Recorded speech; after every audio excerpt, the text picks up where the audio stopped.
Les gens vivent au milieu des détritus, les rues sont jonchées d'ordures et à la saison des pluies, quand les rivières elles-mêmes encombrées débordent, ça donne des situations complètement catastrophiques. Bonjour, c'est Florence Bourassa, je suis rédactrice en chef adjointe à Paris Match et je rentre de reportage de Kinshasa, reportage effectué avec le photoreporter Pascal Maître. Nous sommes restés 10 jours dans cette mégalopole de tous les extrêmes qui est une ville vortex, une ville tentaculaire. Une ville monstre. En 1960, à l'époque de la colonisation belge, Kinshasa ne comptait que 400 000 habitants.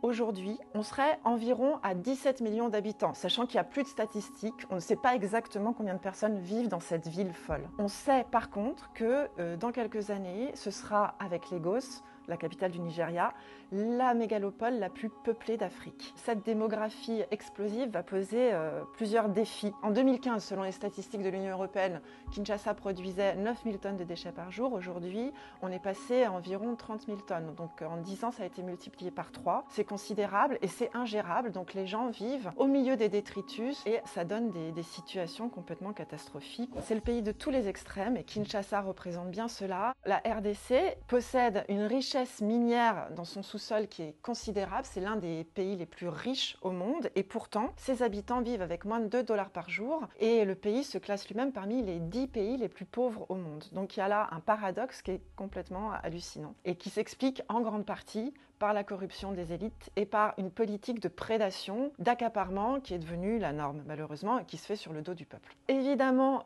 face à cette situation complètement folle, les Congolais mettent en pratique ce qu'ils appellent le dernier article de la Constitution qui est « Débrouillez-vous », qui est en fait un article imaginaire, mais qui fait que chacun est obligé d'avoir 2 à 3 métiers, obligé aussi de développer des activités informelles. On compte à Kinshasa 3 millions d'activités dans tous les registres, dans tous les genres. Ça peut aller de la vente de paquets de Kleenex à la vente de patins à roulettes, la vente d'œufs au détail, de cigarettes au détail. Donc on trouve de tout dans les rues quinoises, sachant que 80% de ces activités sont informelles, donc non déclarées. La spécificité de Kinshasa, c'est cette énergie très particulière qu'on trouve nulle part ailleurs, dans aucune autre ville, qui fait que c'est à la fois une ville qui agonise, mais qui agonise en dansant en fait.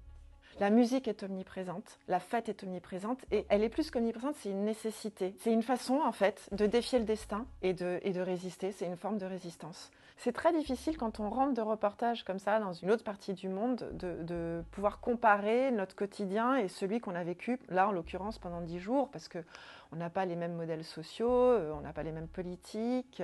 Ce qui est sûr, c'est qu'en rentrant en France, moi à chaque fois, je me rends compte que j'ai énormément de chance de vivre dans ce pays, avec un tapis, une couverture sociale qui fait qu'on peut échapper à la misère. Il y a des gens pauvres, certes en France, mais pas autant que ce que je vois ailleurs. Et à Kinshasa, ce qui m'a énormément frappée, c'est le système, c'est la débrouille incessante dans laquelle les gens vivent. On ne peut pas réfléchir, on ne peut pas juger les personnes qu'on voit en reportage avec nos critères occidentaux, parce que c'est une autre vie, un autre milieu et un autre système de valeurs.